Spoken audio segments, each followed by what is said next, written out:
Welcome back to the Racing Writers Podcast, everybody. As always, I'm your host, Kelly Crandall. My guest this week is Sherry Pollex. Some of you may know her as the longtime girlfriend of the defending Monster Energy NASCAR Cup Series champion Martin Truex Jr., but Sherry has quite a story herself, and if you've just heard her name because of her battle with ovarian cancer, or her being at the racetrack with Martin Truex Jr., or maybe her work through the Martin Truex Jr. Foundation, there is so much more to this wonderful woman, and we're going to dig into some of that on this week's episode. Things like how she's doing with her health, why she has decided to take some time away from the racetrack and enjoy traveling with her family and her friends.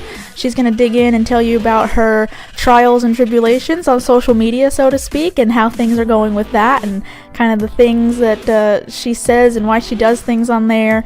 And, also, she's got many passions herself, and we're going to dig into things like Lavender Boutique. We recorded this podcast, actually, at the boutique. Sherry invited me over there, which was wonderful, and I got to see the boutique and see what she does and the style. It's a great place here in Mooresville, North Carolina. So anytime race fans, if you're coming in, make sure you go over and check out the boutique. You're going to hear Sherry talk about that, and as well as all the websites and different pages, social media, where you can follow if you want to just check out, her work and the things that she does and her passions, or maybe the foundation, donate, get involved there. So lots to dig into with Sherry. I appreciate her interest in wanting to talk to me. She is somebody that I have admired from afar, being at the racetrack, just her strength, not only through her illness, but the work that she does with the Martin Truex Jr. Foundation, and she just seems like a very fascinating person to me. So I was very excited to get to do this. I want to thank David Hart from Furniture Row Racing, as well as everybody on Sherry's team for making it happen. So I think you're really going to like this episode. Again, Sherry is just a wonderful person, and I was very, very excited to do it. So lots to dig into. Before we get to that, of course, as always, some housekeeping notes. Keep those ratings and reviews coming. I'm really enjoying seeing what everybody is saying, either on social media or if you're leaving a rating and review on the on iTunes or wherever you may listen. We've also got a SoundCloud page, and of course, most of the time these episodes do go up on racer.com. So I appreciate the continued support. Upcoming on the podcast will be John Wood, the social media guru behind Wood Brothers Racing. We're going to talk to John about kind of how he digs into that account, his background, how he went from racing to social media and just business things over at Wood Brothers Racing, which was also a really fun conversation. I recorded that in the past week as well. So, not a long introduction this week because I want to get to the episode. Had about 30 minutes with Sherry last week here in Mooresville, North Carolina. So let's get to it. Here is Sherry Pollex.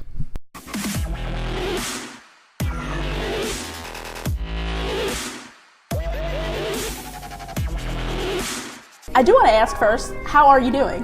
How is everything going? Health-wise, how are you doing? Yeah, I'm doing good. I finished my treatment about 5 weeks ago, maybe. So that was my second round. That was actually like 32 or 30 chemotherapy, 32 or 34. Yeah. So I've had quite a few treatments since I had my relapse in July, but I feel great. I mean, I'm optimistic that, I can fight this disease hopefully for a long time to come. I think ovarian cancer is kind of tricky because once you relapse, it becomes a chronic illness.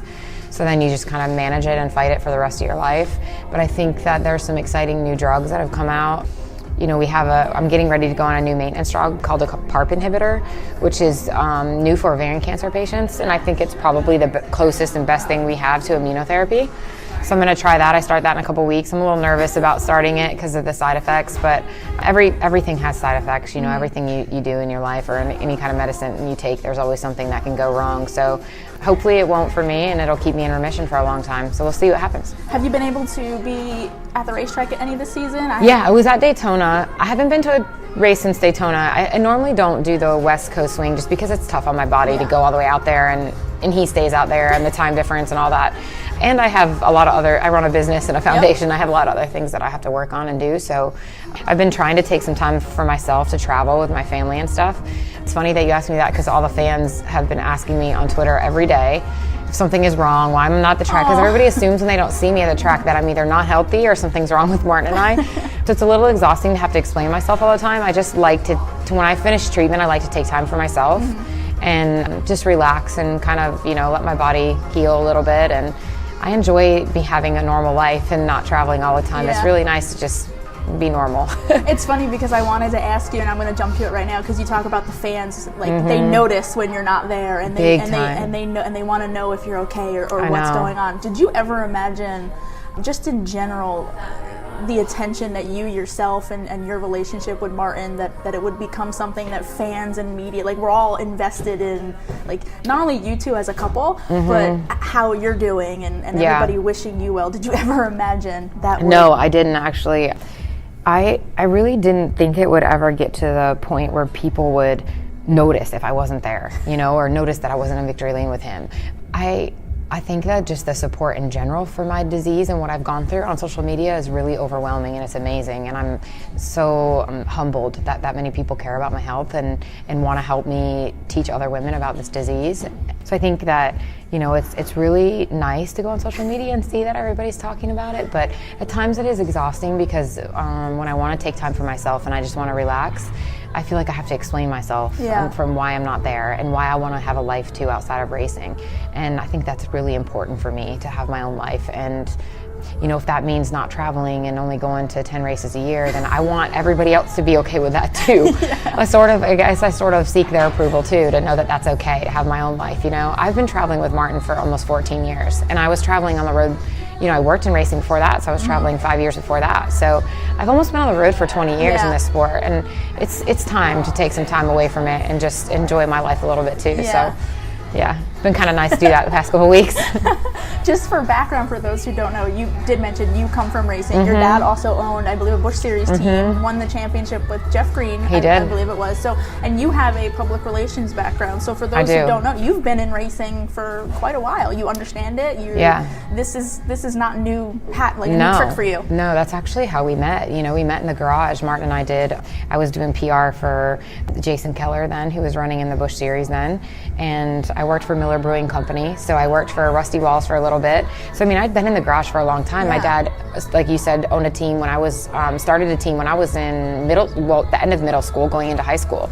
So it'd really been a part of my life for a really long time before Martin and I met and moved in together. I've always loved racing. My family's always had a love for it. I think it's different when you live with somebody that does that for a living versus like having it be your job. Like, I loved for it to be my job and I was really passionate about it, but to have somebody that does that for a living and have to live that life, it's really unique, I was going to say, it has to be like such a different set of emotions. It is a totally different set of emotions. You're so invested in what they're doing every weekend and making sure that they're safe and they're okay and they're happy with their job. And it's a very tolling job on a family, whether you have kids or not. It's a unique environment, and I think it takes a special person to be able to live that life, So I think having that racing background and knowing what it was going to be like going into it probably helps Martin and I in our relationship too, At the same time, do you feel like you have a little bit of the competitive bug nature? Because just reading some of the things how you interact on social media, you get really into it. And I'm not saying that as a bad thing, because you understand it, you get it. Yeah. I know. Are you kind of more I get yelled at a lot on Twitter.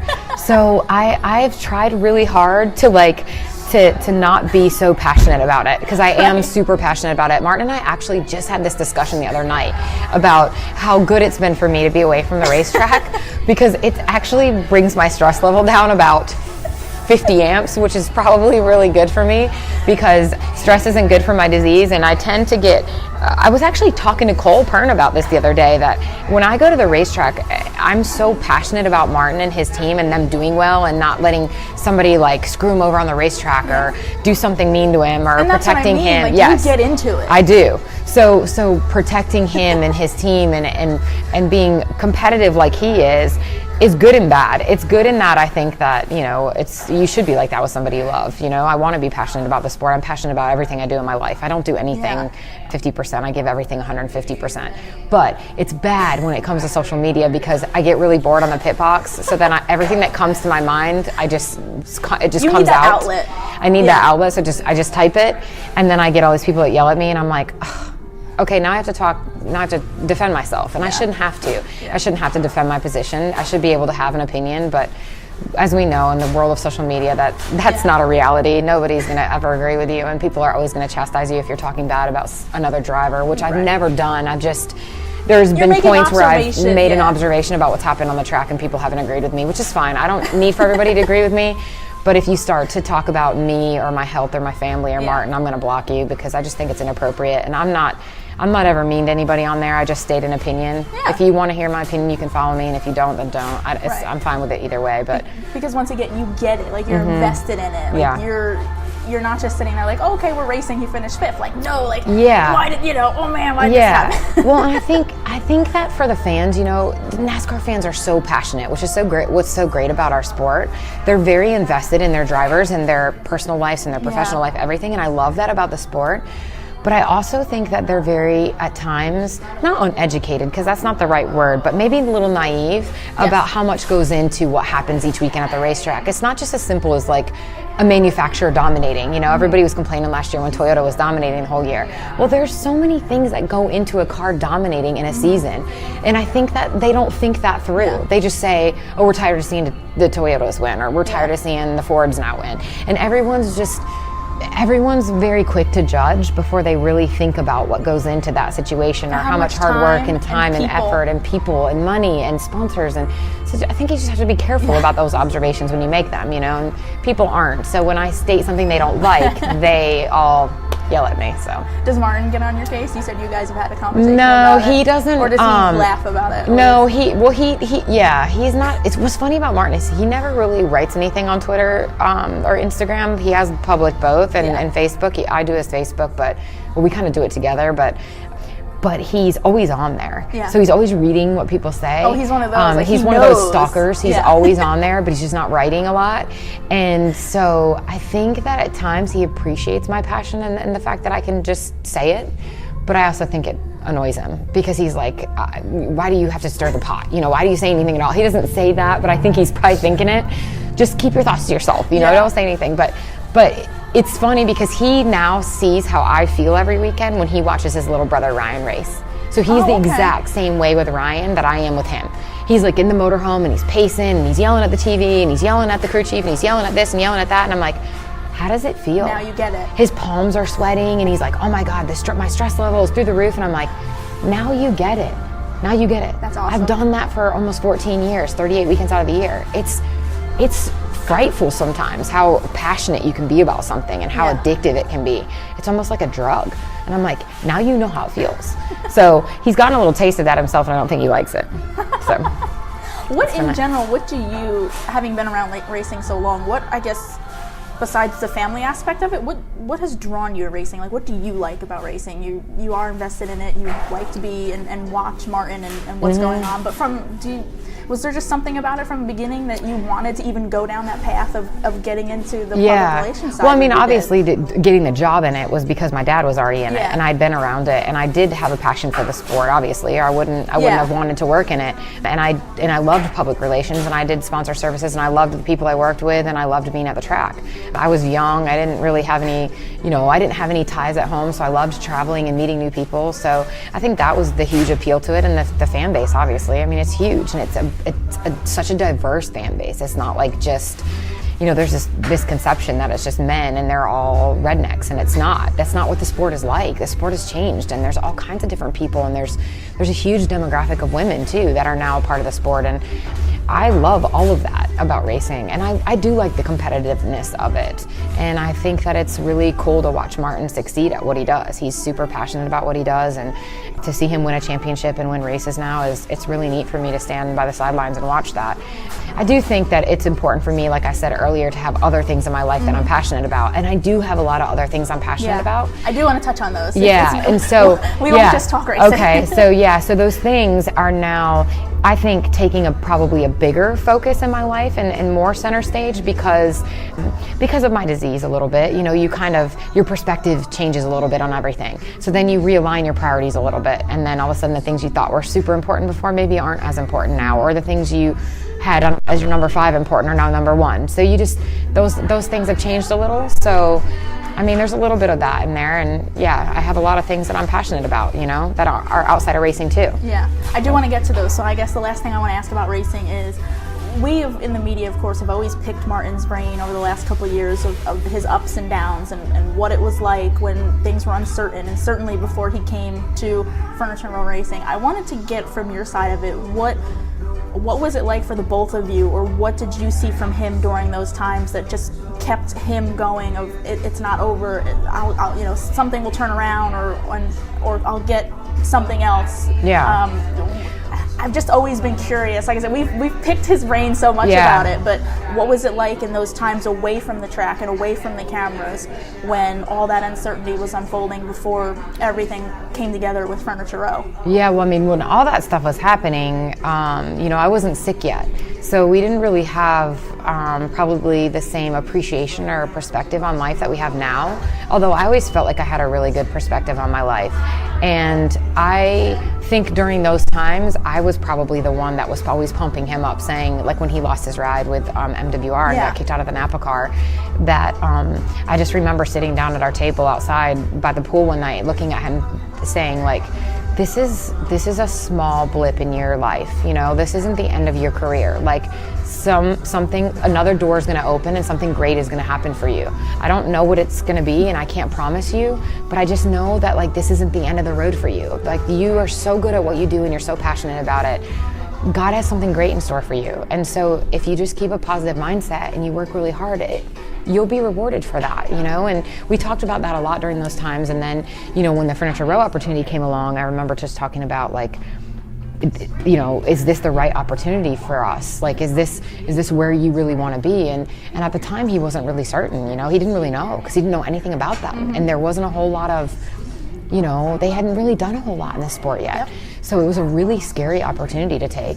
And I think that first year was really trying, and then I got diagnosed too around that same time. So that caused a lot of stress and anxiety. It was just one thing after another. It was one thing after another. For and through both that, of you. yes, and through that time, I think he thought, me thinking I'm going to the wrong team or getting in the wrong car is a really small problem to have in comparison to what she's going through. Mm-hmm. So all of a sudden it kind of put everything in perspective. And once he let all that go, that control go, and he started to realize that wasn't really, I don't want to say not that big of a deal, because it was a big deal to him. It was his life, it was his career. But after he saw what I went through, then I think he put it in perspective. The bigger picture. And then all of a sudden he was like, God, if she can go through all this, I can adjust to this team. I can win with this team. I can do things for them and be successful with them. And he did, and it happened fast, It was like all of a sudden his perspective shifted and he became the person that he knew he could be and the driver he knew he could be. So I think those things happening in his personal life definitely changed the competition side of it for sure. The driver that he was. So let's switch gears. We're sitting here at Lavender Boutique here in Mooresville. I've never been here before, so I'm glad I got to come and do this in person so I can check it out. Yeah. So just explain how this idea was born. Okay. Because if I did my research correctly, correct me if I'm wrong, somebody had written a couple years ago that you just Googled how to open your own boutique. So, I did. So is that how this all was born? So pretty much. So Martin was traveling a lot, and I decided I didn't want to work in racing anymore because it was a conflict of interest, obviously, traveling with him and working for another driver. So the only other passion that I really had during that time was fashion. I'd always loved fashion. I'd always followed it and wanted to work in retail, but I'd never worked a day of retail in my life. And around that time, all the wives were like just starting to like dress up on pit road. Like it was almost like a sign of respect. I was gonna say, I made a note that like I've always felt like pit road for the wives and girlfriend is almost like their own little fashion show. Crazy, isn't it? Crazy. It's changed so much. So over the years. I'm kind of correct in that. It has, yes. So it has. It's definitely turned into a fashion show. I don't know how much of that I agree with and don't agree with, but I do love fashion. Yeah, I'm not saying good or bad. I'm just saying like you notice over the years how it has changed. It has. So now, right around the time when I quit my job was about the time that, I started to like maybe dress a little bit nicer and more professional at the racetrack. And I thought, there's nowhere to shop around here where we live. And all the drivers, we all pretty much live in the same vicinity. Everywhere there was to shop was either online or in Charlotte. And we obviously live here in Mooresville. So we wanted to, I came home one day. Actually, Martin came home from a test. And I was like, I'm going to open up a clothing store. And he was like, huh? And I was like, I'm going to open up a women's boutique here. No one's shopping here. Why? We need to have something here. And he was like, why? You've never worked a day of retail in your life. And I'm like, yeah, but but I can do this. I can figure out how to do it. I went to a bank and got a loan I was a minority. So then this was before the markets crashed and stuff. Yeah. They gave me a loan because I was a minority business owner. I was a woman opening a small business, and they wanted me to. So I went and got a loan and Googled how to open a women's clothing store. And I literally downloaded this book this lady wrote about opening a boutique. And I studied it for probably a good 2 months before I found my space, got my loan money, did my build out. I wanted to do it on my own. It was important to me to do it on my own because I wanted to have something that was mine. And I really wanted to have a purpose, I think that when you are in a relationship, it's good to have something to offer that person, and to be independent. And I wanted to do all those things. I went to college for a reason. I wanted to use it, So I opened the store in 2007, and here we are in 2018. So it's been an amazing journey, and now we just launched our new online store, which we used to have one, but we just revamped it, and it's just been crazy. Like how fast it's grown and how fun it is to be a part of and to go to market and have that life outside of racing has been really cool for me. So how involved are you, just say on a weekly basis? How much it depends. Do you like to... That changes. It depends on whether I'm in treatment or not. So when I'm in treatment, I try to just stop in once a week and check in with the girls every day and just see how they're doing. We text a lot and talk by the phone, and so I try to keep up with them and help them. I have a great manager here, Kayla. She's awesome, and a great group of girls here that takes care of things when I'm on the road, or if I need to be away, or if I'm in treatment. So they do a great job. They honestly don't really need me, so I'm probably here more than they want me to be. When I feel good, it's like all of a sudden I pop back in every day and they're like, oh hey, what are you doing here? So the last couple of days I've been here quite a bit, and I'm sure they're looking at me like, when are you gonna leave again? Yeah. But I do help I am involved in the buying and in the back end of the business, making sure that the business is taken care of and paying bills, and my sister helps me do that. So it takes a team of people to do it, but I'm involved in pretty much all of it except the day-to-day sales. Okay. I used to do the day-to-day sales in here, and then it got tiring after a while. I had a lot of people come in and talk to me about Martin or about racing, and I was like, ugh, I just want to talk to you about fashion, So not that I don't enjoy that side of it, I do, but this is for you. This is for me, and my priorities are a little different now, so I spend a lot of time, out and about doing other things, and I still keep it a big part of my life, but not on a day-to-day basis, really. So how would you describe your boutique then? How would you describe the fashion or what you offer? I think it's a wide variety of fashion. I mean, it's basic. We used to carry men's, and now we don't. It's just a women's clothing boutique, and mostly now we carry, not only clothing, but handbags and sunglasses and, jewelry and candles, all kinds of different stuff. Shoes, we carry all kinds of different stuff. But I think it's a wide range. We have customers that are in their 20s, and we have customers that are in their 60s, And there's stuff in here that's under $50, and there's stuff in here that's over $200. So I think it's a really wide range for each different demographic that we kind of go after. And we get race fans from all over the country that buy stuff from here, which is really cool for us. And, we get a lot of people that buy on social media, follow us on Instagram or Facebook and Twitter, and it's cool for me to see. Clears up the misconception of you're not. It's not expensive. It's not out of. No, I think that's a huge misconception. Yeah. So we just launched our website, and we have a section on there that's under $100, and there's a lot of stuff on there that's $30, $50, and I think it's really important for people to know that not everything in here. People hear boutique and they're like, oh, everything's expensive. Right. But that's not true. There's a lot of stuff in here. Intimidating. Yes. We have T-shirts in here for $25. We have dresses in here for $30. There's something for everybody, and we have shoes for $50, and we have shoes for $200. So I think there's a little bit of something for everyone. I don't think boutique is probably the best word to describe what it is, but it's unfortunately in the fashion world that's what we call them. So it is intimidating sometimes for people, and it sounds good. It sounds very professional. But I think there's something for everyone in here, for sure. A few more things for you, Sherry. You also do a lot with the Martin Truex Jr. Foundation. What is the title? I think, is it Vice President? Or do you still have a title? Well, I do. So I am Vice President of the foundation, but I've kind of tried to pull back a little bit from the foundation because it's been really overwhelming for me since I've been sick. It's growing so fast. So I also, we also have Sherry Strong, which is part of the Martin Truex Jr. Foundation. So it's like an umbrella underneath it. So that's just the ovarian cancer side, and then we do the pediatric side as well. So I started the foundation in 2007, right around the same time we opened the store, and it's just it's a huge passion of mine. I'm passionate about helping children fight my disease. It's ironic that I was an advocate for pediatric cancer for 10 years, and then I was diagnosed with ovarian cancer. So once again, there might be a misconception that, they're only doing this because she was diagnosed, and that's not No. true. You and Martin have both been involved in this for many, many years. Yeah, a long time. I mean, like I said, since 2007. So when I was diagnosed, it was a huge shock to us because I'd never been sick a day in my life. I was only 35. We didn't even know what ovarian cancer was. We didn't even know somebody my age could get it. So we just felt like we would be doing a disservice to women all over the country if we didn't include that in our foundation. In other words, if I didn't become an advocate for the disease and I continued to do pediatric cancer awareness, I just felt like I would be letting down all the women that are fighting my disease that nobody speaks up about, because there's a lot of awareness about breast cancer, but there's not a lot about ovarian, and there's not very many young women like me that get it. So, and I fortunately have a platform to be able to stand up and talk about it, and hopefully for people to want to listen. And NASCAR has given me that platform, and they've been amazing in supporting my journey and talking about it on TV and getting more information out there so that women don't have to go through what I went through. So it's been an honor for me to be able to do that and to help other people. And I if that's the reason that God put me on this path, then I'm going to take it. I don't know if you have numbers like off the top of your head, but between Sherry Strong, because I know you do a lot of different events like cycling and things like that, and the foundation does different things. Do you have numbers off the top of your head of just how much of an impact these two the foundation has been able to make?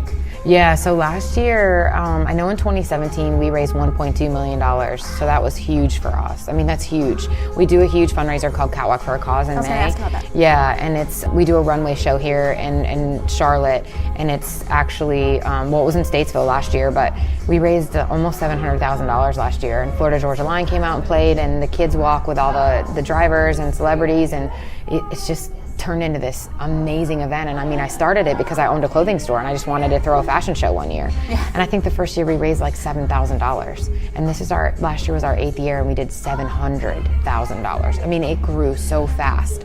So now it's this huge runway show that's gotten all this attention, and it's been amazing to see it grow like that and to see our foundation just explode, and obviously part of that is Martin's success on the racetrack. The more successful he is and the more money our foundation makes, which is awesome. But the other part of that is my disease. The more people talk about my disease and the more it's in the press, or the more I go out and talk about it at different conventions or wherever it is, then the more attention it gets and the more people want to donate and they want to help. So that's been really cool for me. And between, the Sherry Strong Foundation, Twitter, Instagram, and Facebook, and then the Martin Truex Jr. Foundation one, and then, all my personal social media accounts, I mean, there's like 500,000 people. I mean, it's incredible the amount of the people that follow and want to be a part of it and want to contribute to it. So the fans have been a huge part of that. Well, I was going to say, you just mentioned all those social media pages for people who don't know and want to check it out or want to get involved. Or is that the best way to do it? Yeah. Do all these different places have their own social media, or what would you say is the... Basically we have a website. The Martin Truex Jr. Foundation.org is our website, and that's where fans can go get information on how to donate or how to be involved or how to volunteer for the foundation.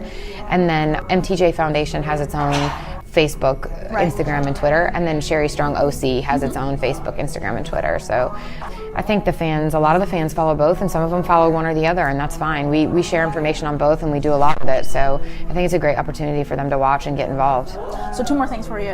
In December, when you and Martin picked up at the award ceremony, the Myers Brothers Award for everything that you were so emotional and it was so genuine. Are you able to look back now and kind of and think about like what that meant to you? I know Martin had to do most of the speaking. So I tried to speak, but I couldn't really, because in that moment I was so overwhelmed, and I was so grateful not only to receive the award, but I think once I got up there, it was really hard to stand in front of our peers and everybody that we've talked to in the media and just thank them for all the support that they've given me, and all the fans and everybody that voted for that award, and all the media and just everything. It was just like this overwhelming sense of emotion for me to try to explain what I've been through and what it means to me to have all that support, because it is a super emotional journey. I mean, it depletes you of everything, physically, emotionally, spiritually, everything. And you constantly are filling yourself back up to make yourself feel like a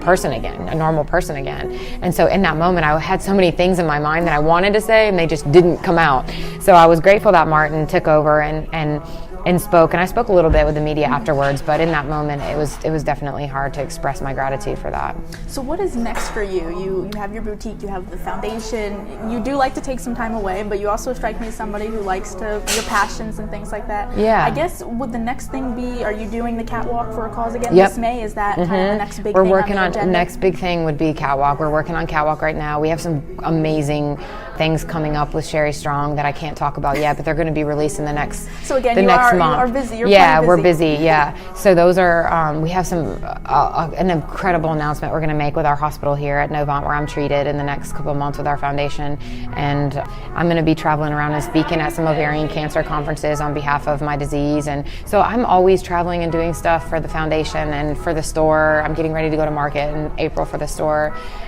And yeah, I mean, we have all kinds of crazy, exciting things coming up, and so life is still busy as usual. And you know, just because you have cancer doesn't mean I don't have time to slow down usually. Right. So you just, like you I said, just keep going. Keep going. Yeah, pretty Absolutely. much. Yeah. Well, thank you, Sherry. Thank you so much. Yes. I'm glad I got to see the boutique. Yes, I'm glad me I got too. to see you, and Yeah. you look well. Thank And, you. I appreciate just getting to Yes. talk to you. So, Thank you. It was nice to meet you.